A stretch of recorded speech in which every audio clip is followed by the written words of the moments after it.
In this video I'm going to show you how to fix the error E4 and the orange flashing light for your paper in your HP DeskJet 2700 series printer.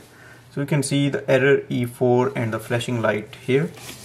It looks like there is a paper jam here. We can see in the printer here. You can see there is a paper here. We can take it out, or there is another way to take out the paper.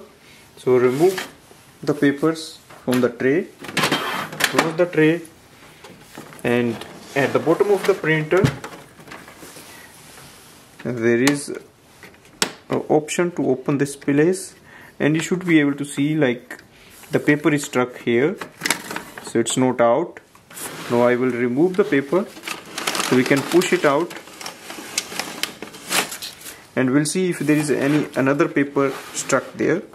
So this portion is clear, that's the only one. So close this section and click on the cancel button, and we have removed the error. So this way we can fix the paper jam and the error E4 in HP DeskJet 2700 series printer. Thanks for watching.